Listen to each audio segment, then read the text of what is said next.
On the 1st of August 1991, a historical event takes place in Ukraine. American President George Bush visits the country. The fate of the whole Soviet Empire depends on this visit. Moscow is expecting the support of the USSR. Kiev expects support concerning the independence of Ukraine. With your arrival, Mr. President, we link sincere hopes of establishing a mutual relationship between Ukraine and the USA, development of which has been founded. The taste of changes draws thousands of people to the streets. Tension constantly grows in Moscow and Kiev alike. And yes, the world is changing profoundly, but with change comes opportunity and hope for the future. The position of America's leaders can open the path to a new way of life. At least many believed so at the time.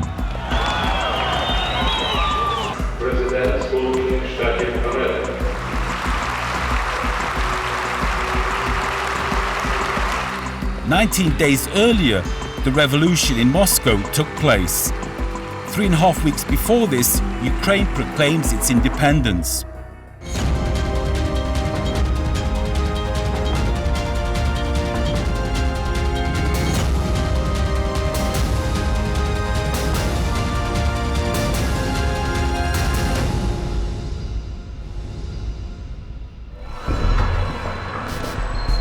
Power and poverty are the main attributes of the time of disintegration of the Soviet Empire.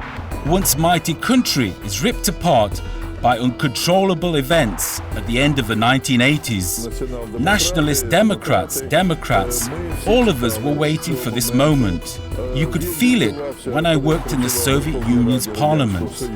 The image of disintegration of a grand empire was clear as day to us. Bipolar world collapses, and no one is sure what the future may hold. You were going into this great unknown. So I certainly don't think it was anything that was anti-Ukrainian or anti-Balt, but it was about, what does that collapse mean? The American decision makers at the time was the fear that the breakup of the Soviet Union could become very violent, and the breakup of a powerful nuclear state could be very dangerous for everybody. Ukraine is a key republic of the Soviet Union and one of the most uneasy ones at the beginning of the 1980s.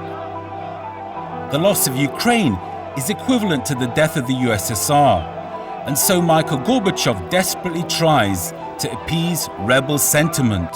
You won't go anywhere. You are a civilized people. The savages can do things like destroy something, but you will never leave. Your conscience will not allow it. Fear of uncertainty is felt in Washington as well. It is not by chance that from Moscow, President Bush wants to go straight to Kiev. Gorbachev strongly advised against Bush's visit to Ukraine and asked for the meeting to be held in St. Petersburg, formerly known as Leningrad. The White House stands before a determining choice: to support their ally Gorbachev and help to save the Union, or to build relationships with the new Republican leaders. In this period of time, the USSR and USA are good partners. Further proof of this is the agreement on limitation of strategic offensive arms, signed by Gorbachev and Bush 1 day prior to the United States President's visit to Kiev. President Bush is in Kiev. Everyone wonders, what will he say? At the beginning of the speech, it seems that America wants the split up of the Soviet Union. Today, your people probe the promise of freedom. I come here to tell you, we support the struggle in this great country for democracy and economic reform. But it is quite difficult to catch Bush's main message, because his next words make people who want independence nervous. Some people have urged the United States to choose between supporting President Gorbachev and supporting independence-minded leaders throughout the USSR. I consider this a false choice. Here in Kiev, he gives a speech which is very hard for Ukrainians both here and in the US. He talked of suicidal nationalism and separatism. He tried at any price. By the way, our people revealed a secret and told us that when he was in Moscow, Gorbachev asked him to accent on keeping the Union intact, to confront separatism, and to keep Ukraine as part of the Union. We understood that it will be a very complicated situation. In Ukraine, Russia, in Armenia, and the Baltics, the spirit of liberty thrives.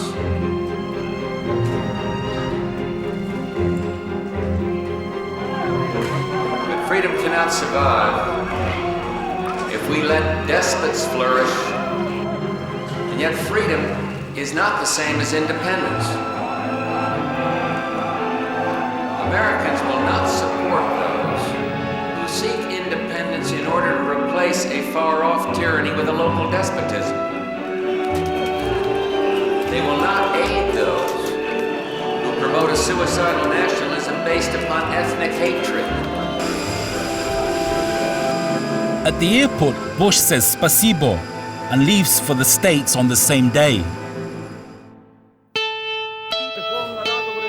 Carrying out the Declaration of State Sovereignty of Ukraine, the Supreme Rada of Ukraine of the Ukrainian Soviet Socialist Republic solemnly proclaims the independence of Ukraine and creation of the independent state of Ukraine.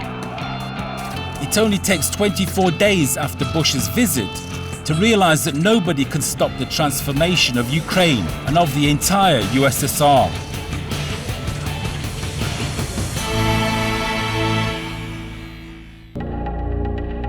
This is probably understood in the White House. However, the American diplomats, for some reason, stake on Gorbachev.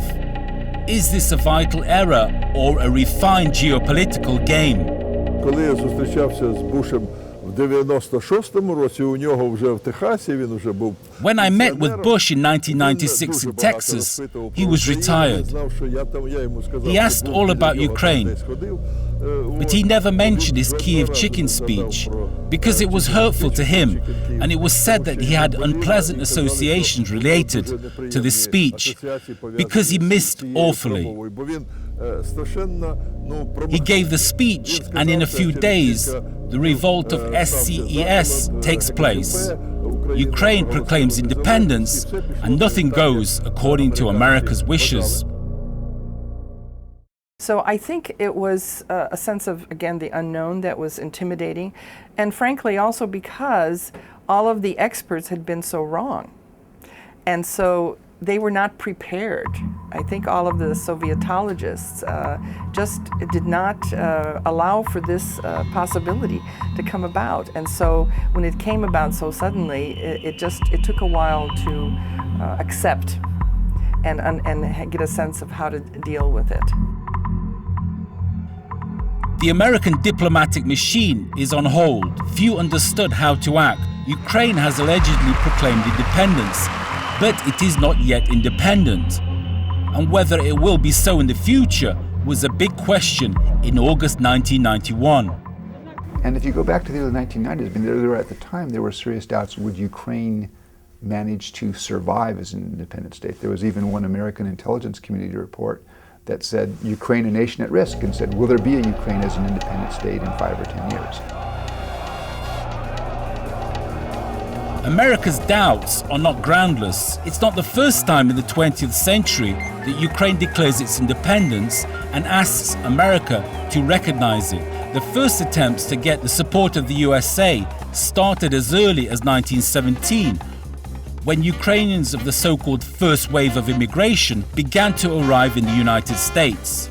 In the 1950s and 1960s, the voice of the Ukrainian community in America became pretty powerful, but not powerful enough to have influence on official politics in the country. When in 1991 independence became a near dream, the Ukrainian diaspora, counting nearly 1 million people, set to defend it with incredible force. We organized large protests and took different measures in connection with that. Our people of Republican origin sent petitions and requests to the government asking for Ukraine to be recognized. During the next few months, the Ukrainian community renders powerful continuous public pressure on the US president and its government. No other ethnic groups from the Soviet republics were able to organize support for their country. What were our demands? We required that the White House recognize the independence of Ukraine, start a diplomatic relationship, to cast aside the Jackson-Vanik Amendment regarding the limitation of trade connections, to start granting privileges to Ukraine, and to start integrating Ukraine in the World Trade Organization back then. Thus, there were about 1 million Ukrainians at the beginning of the 1990s in America. Politically, the majority of them are Republicans, supporters of George Bush's party. And to lose such a number of votes is equivalent to losing next year's coming elections. Maybe that is why the requirements of the diaspora were heard by the White House. The diaspora was invited to meet with the president. This meeting was unique because it lasted for a long time, and the president was there from the beginning right to the end. There was a certain exchange of ideas. He was very diplomatic. He never offended anyone, didn't say a bad word, but he twisted as a diplomat, and this meeting took place for quite some time. He gave promises to us. We were under the impression. He convinced us. He spoke so well that he convinced us that with a minute of the referendum, he will acknowledge the Ukrainian state. Ultimately, we believed him, and all of us left feeling very optimistic. We believed that we did it. We expected even that America would be one of the first countries to acknowledge Ukraine after the referendum. Later on, well-known events took place. The referendum, an election of President Leonid Kravchuk, the funeral of the Soviet Union in Beloveska Pushcha, and the retirement of the first and last president of the USSR on December the 25th, 1991. By virtue of the current situation, the formation of the newly independent countries, I hereby end my activities in the post of President of the USSR. On the same day, the United States of America recognizes independent Ukraine. Kyiv and Washington prepare for the start of official diplomatic relations. You go and you look at, the Soviet Union. The formal collapse or the formal end would be dated to December 25 of 1991. Within 3 months, the United States had moved to establish diplomatic relations and create embassies in every one of the new independent states. So I think once it was clear that the Soviet Union was not going to stand on its own, the first Bush administration reached out very quickly to engage countries, including Ukraine. An ambassador is appointed to Kyiv, and not simply a diplomat. Among all other candidates, the White House chooses this man, an American, Roman Popadyuk, who has Ukrainian origins. He knows the language and he has distant relatives in Ukraine. With this gesture of respect, Washington cools some of the tension and disappointment that arose in Ukrainians over the last few months. From the White House, I went straight to Kyiv. Mr. President Bush said that Ukraine is a very important country, and he wanted to create a partnership between Ukraine and the US, politically and economically. It was very important for me that our hard work advances. Though America has yet to understand the new country, perceiving it as part of Russia, the White House is forced to take Ukraine seriously, because this part, along with independence, had the third largest nuclear arsenal in the world. For the USA, the Ukrainian rockets are a national threat, because they are pointed westwards. Стратегічні монстри стояли Strategic monsters stood aimed at the US cities. I rode with Americans. We were on those rocket mines. And I remember Perry, the Secretary of Defense of the USA, with whom we often met. Frequent delegations. They built housing for us rocket men, for the regiment that was disembodied. And Perry told us that when they arrived with the deputy and looked at the map of targets, they were terrified that among the targets were their hometowns. Monsters such as the SS-18 were aimed at large city centers, 6 warheads with megatons of power.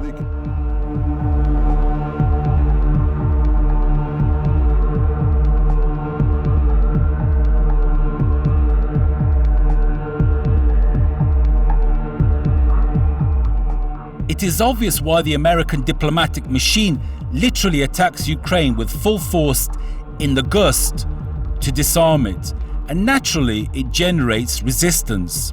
The young state finds itself before an important strategic choice: to remain in the club of nuclear countries and be taken seriously, or to get rid of this asset. There was such a mood that we did not want to get rid of nuclear weapons. In the Rada, there were some MPs who believed that Ukraine should hold on to the nuclear weapons.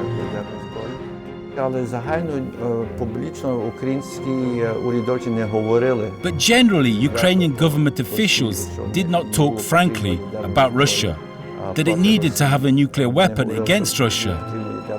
They said that they need nuclear weapons against some enemies. The choice seems obvious. To leave nuclear rockets is a guarantee of security and independence. However, reality is not so simple.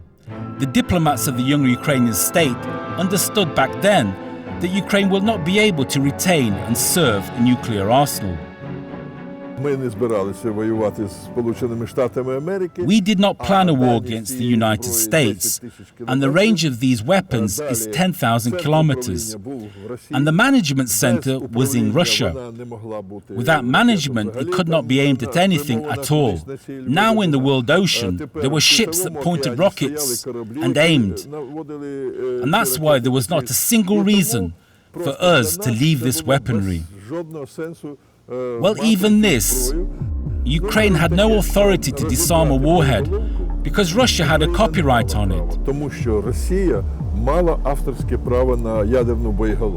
And there was the necessity of maintenance because it has a term of service and all.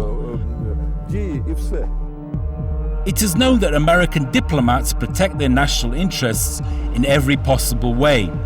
Many countries come under their pressure and simply give in without argument. For example, Belarus and Kazakhstan did so. They got rid of nuclear weapons without bargaining. However, official Kiev acted differently.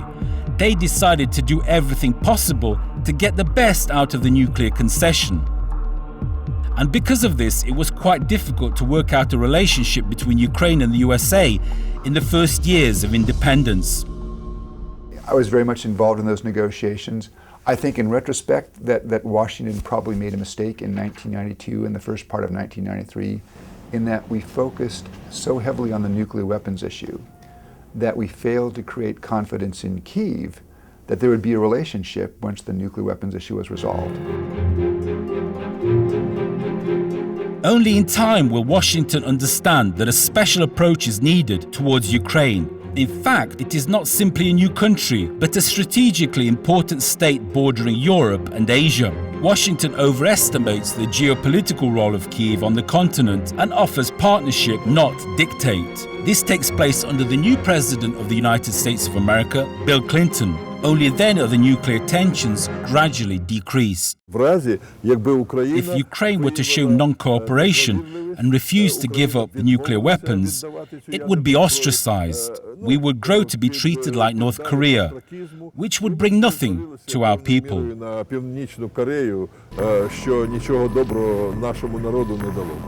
Ми хотіли, щоб Україна перемогла свої труднощі політичні, економічні, соціальні, і ми хотіли допомогти Україні. We wanted Ukraine to overcome its economic, political and social difficulties. and we wanted to help Ukraine overcome these difficulties. Had Ukraine done that, I think that would have been a huge issue in its relationship with Russia. And it would have been a huge issue in Ukraine's relationship with the West. I mean, a Ukraine that had tried to keep nuclear weapons would not have had a strategic partnership with the United States in 1996. It would not have had an invitation to become a partner for peace in 1994 from NATO. It would not have been developing relations with the European Union. It would have been maybe not a pariah state in the sense of North Korea, but it would have found itself, I think, fairly isolated. The agreement about disarming Ukrainian nuclear weapons within 7 years is signed at the beginning of 1994. The destruction of the missiles is fully funded by America, and in addition, the US increases financial aid to Ukraine. But most importantly, Ukraine gets a guarantee of security from the USA, Great Britain, and Russia. So it's always easy to go back and look at agreements done 15 or 16 years ago and say, could we have done better? Well, maybe a little bit better here or there. But also I think it was reaching the point where Ukraine really did have to make a decision, and I think at the end the Ukrainian government made the right decision. The other intangible I will point out is I think a lot of the American engagement with Ukraine, and remember in 1997, 1998, Ukraine was probably the fourth largest recipient of American assistance when you took together democratic assistance and economic assistance, Chernobyl and defense assistance. And a lot of that, I think, was driven out of a sense, I wouldn't say obligation, but a sense in Washington that Ukraine had done the right thing on nuclear weapons, and therefore, it deserves some extra consideration. On the 2nd of June 1996, Ukraine officially lost its nuclear status and became the only state in the world which voluntarily gave up its nuclear weapons. A new page begins in relations between Kiev and Washington. The break began in 1996, when the White House began to discuss the format of our relations as a strategic partnership. I inquired about strategic partnerships of America at the time.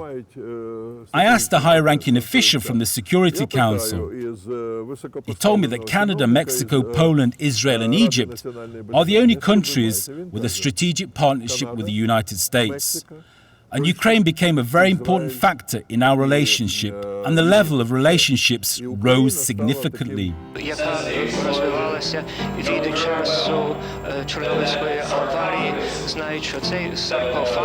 Many can envy the position in which Ukraine appears now. All questions between Washington and Kiev are actually decided in real time. A special intergovernmental committee is formed for this purpose. It is headed by the President of Ukraine, Leonid Kuchma, from one side, and the Vice President of the USA, Albert Gore, from the other. While before there was an ocean of misunderstanding between the capitals, now the partners are seemingly in arm's reach. Even Russia in this period is in second place in US foreign policy. The status of the commission between these countries is a lower level, merely intergovernmental. This is the new geopolitical table, and in this situation, Ukraine hopes to receive many benefits, mainly in the form of help and investments from the United States. America wants to strengthen its influence on post-Soviet territory. I once said, and that has been quoted frequently in the Ukrainian press, that if Russia succeeds in drawing Ukraine into a union with Russia, Russia will again be an empire. But I would like to add to that, namely, if Ukraine moves to Europe, Russia will also move to Europe. And that will be good not only for Ukraine, but also for Russia. So in a sense, geopolitically, Ukraine's future is of importance not only to Ukraine, it is actually of importance to Europe and to Russia. I think that an independent Ukraine, building democracy, creating a strong rule of law, a market economy, will not only help Ukraine, but will be a model for others in the region. We are happy to have Ukraine have a good relationship with Russia. Ukraine and Russia are neighbors. But we also want to make sure that Ukraine can continue its own sovereign and independent development. And that's at the core of American policy, and it has been for 20 years.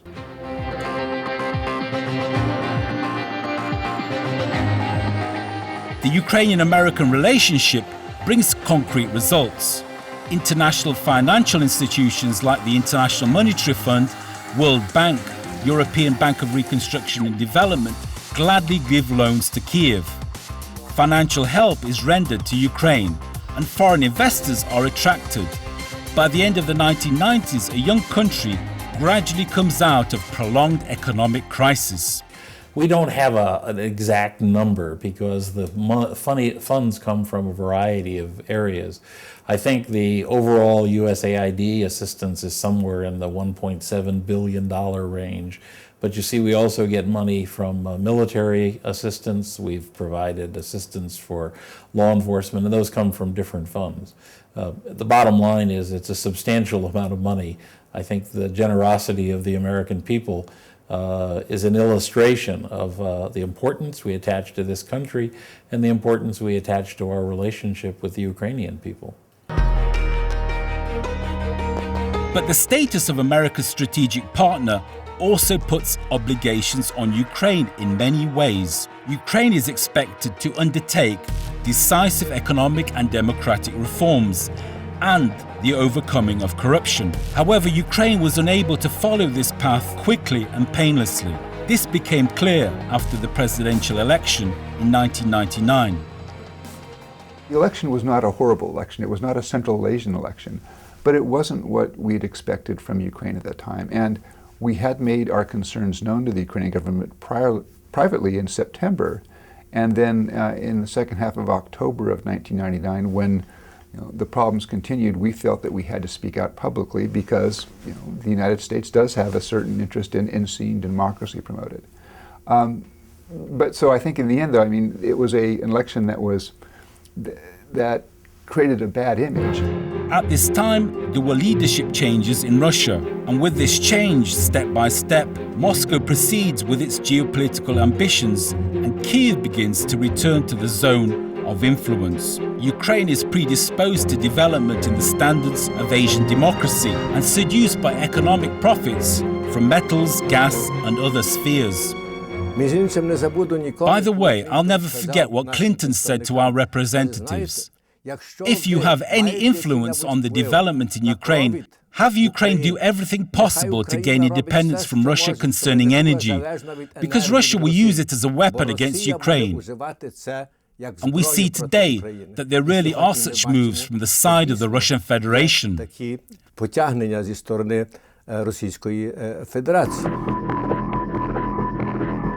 the beginning of the second millennium, the Ukrainian elite chooses a path that will have far-reaching consequences for the whole country. Kiev gradually grows distant from the West and drifts towards Moscow, not seeing the whole perspective of collaboration with developed countries. An attempt to go back to the Soviet model of life will result in a social explosion in merely a few years' time. And the murder of journalist Georgy Gongadze was the beginning of the end of this period of history.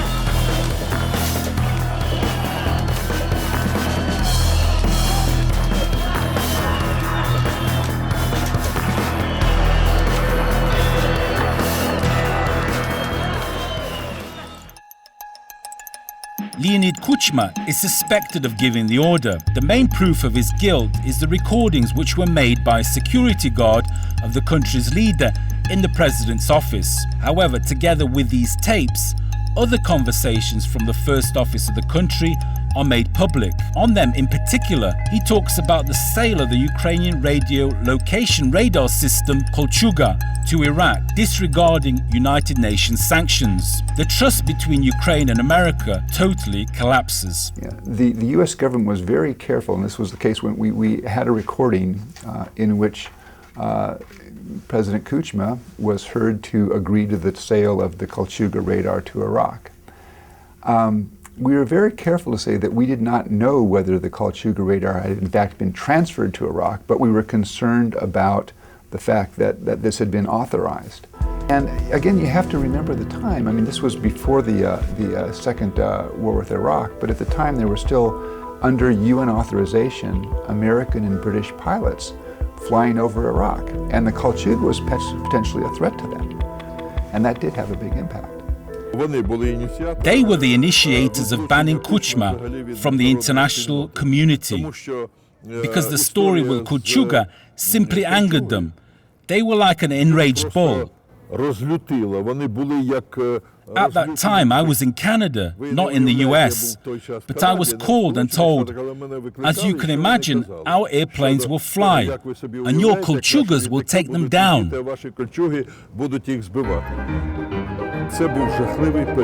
This was a terrible time for foreign policy, and for Kuchma personally.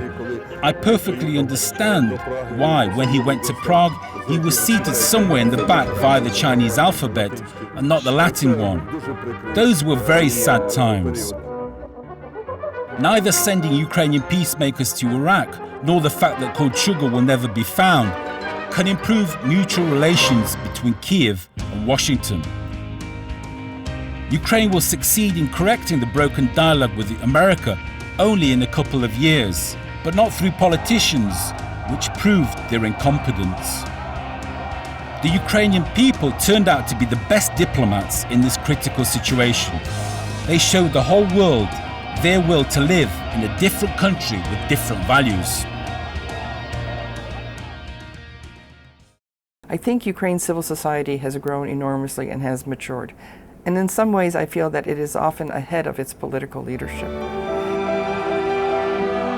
After the events of 2004, it is impossible for any state to ignore Ukraine and its people, especially for the United States.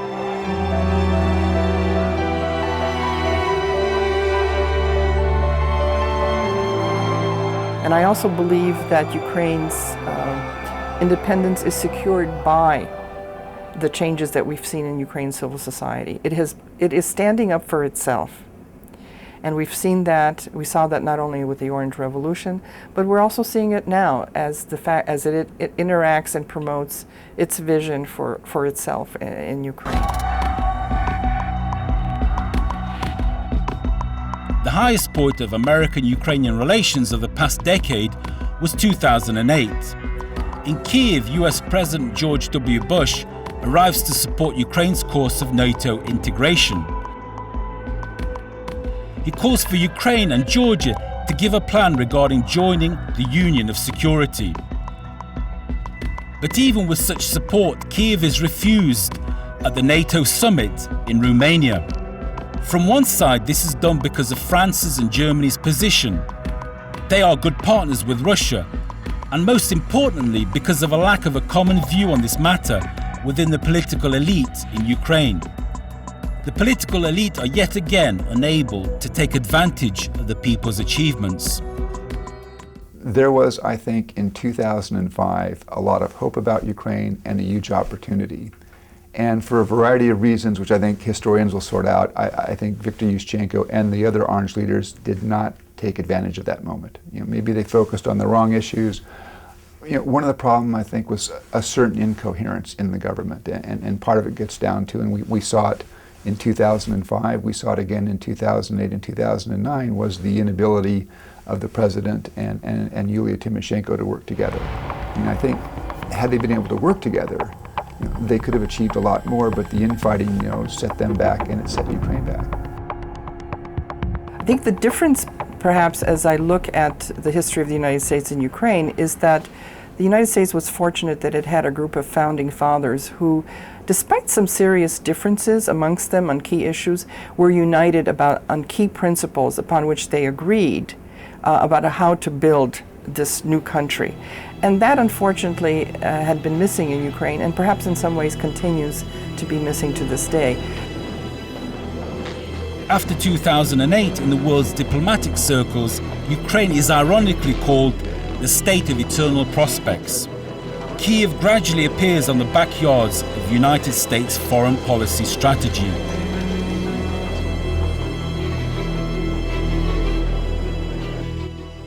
A serious geopolitical turn took place. The US left us to Russia's sphere of influence. It is cynical, but this was a trade.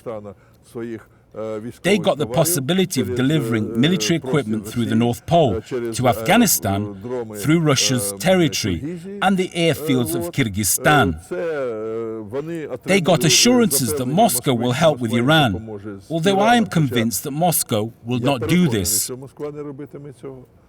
And as Ukraine did not become a fully European country, did not join NATO, and did not join the European Union, it is of no interest to them. Today's situation is very pitiful. No, I don't. I mean, I think if you look at, there's a recognition here that Ukraine is important. There's also, I think, a recognition here that whatever desires the United States might have had for Ukraine, say 5 or 6 years ago, including drawing closer to institutions like NATO, that Ukraine has chosen a different course, that Ukraine wants to have a balance in its relationship between Europe and with Russia. And I think that's accepted here. There's nobody here saying we need to change Ukraine's foreign policy course.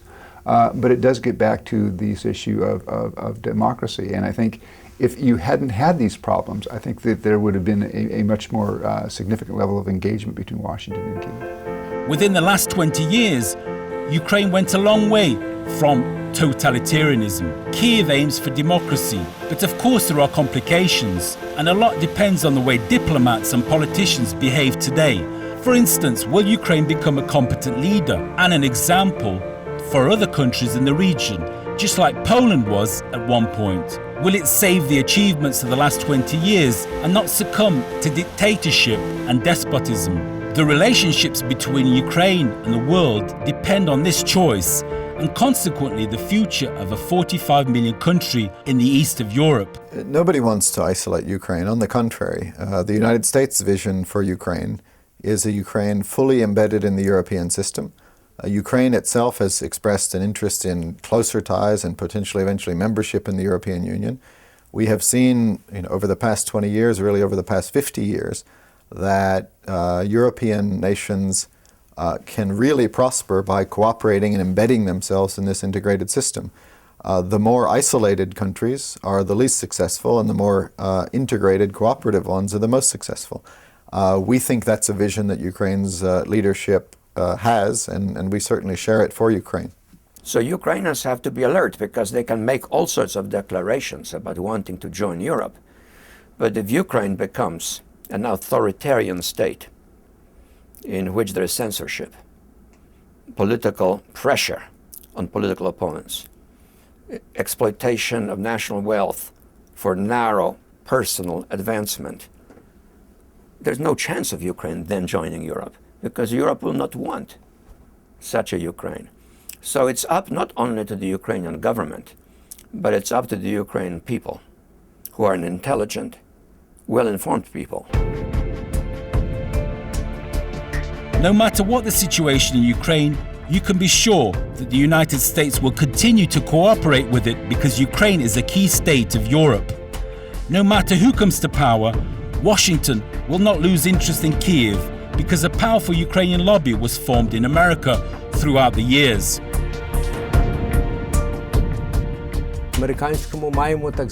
In the American Congress, we have the so-called Ukrainian caucus.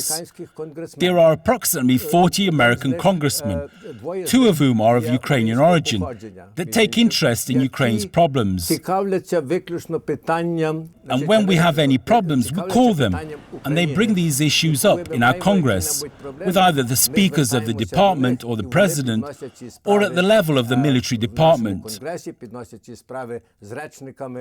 They are our voice in the American Congress. Екзекутивного, себто президента, чи то відторкається до військового департаменту відділу оборони, вони є нашими, так би сказати, нашим голосом в американському конгресі.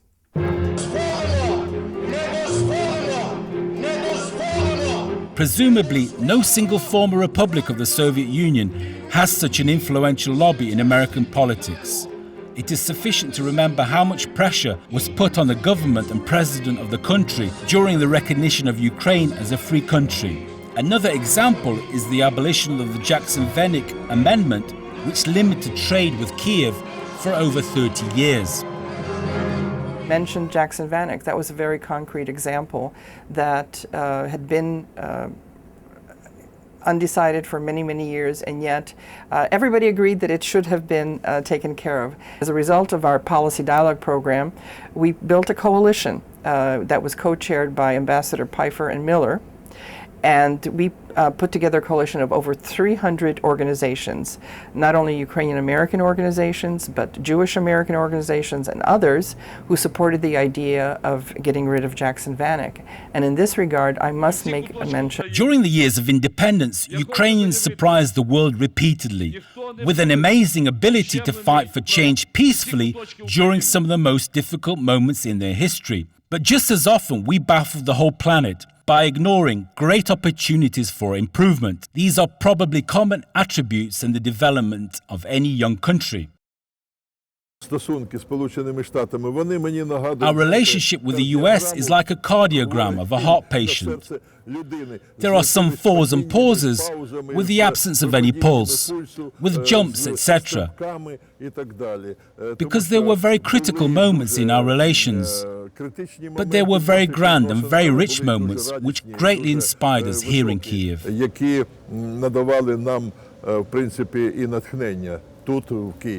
As I look back at our 20 years relationship with Ukraine, I think one of the great parts of it has been the development of what I call people-to-people contacts. This isn't government to government. This is ordinary Ukrainians and Americans. We have, as you know, the biggest Peace Corps program in the world here, over 400 volunteers all over the country. We have huge numbers of private groups that communicate that I have nothing to do with. The embassy, the government doesn't do anything about this. People just have these connections. They've built them up over 20 years. This summer, over 8,000 Ukrainian students are going to go to the United States on our work travel program to work. I could go on. My point, I think you get, is that, that we have this very vibrant people-to-people connection, and it builds ties between Ukraine and the United States at the grassroots level. And I think that's one of the great achievements that we have had over the 20 years. 20 years is that period for the realization of real values, the moment to make a choice for the future. And this choice today will not be made by politicians and diplomats, but by the people themselves. Obviously, life under a communist empire had a huge long-term influence on people, and it will take a sufficient amount of time for this ideology, this way of life and mentality to be changed. But it will happen. It can still take a couple of generations. But already young people are not willing to return to what was before.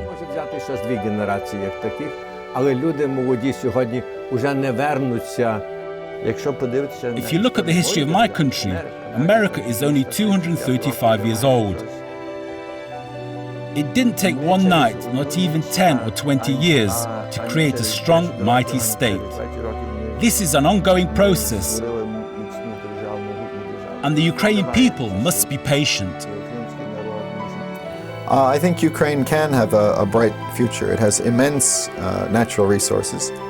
Secretary Clinton, when she has been in Ukraine, has always been focused on this and the potential. And so this is a country with huge potential, an educated population, links to east and west and north and south, crossroads for the Europe we want to see. So I think Ukraine's future is in Ukraine's, the people of Ukraine's hands. Over 20 years, the country has made considerable progress. It has shortfalls in some areas, but I think if the next 20 continue this path, Ukraine will have a very bright future.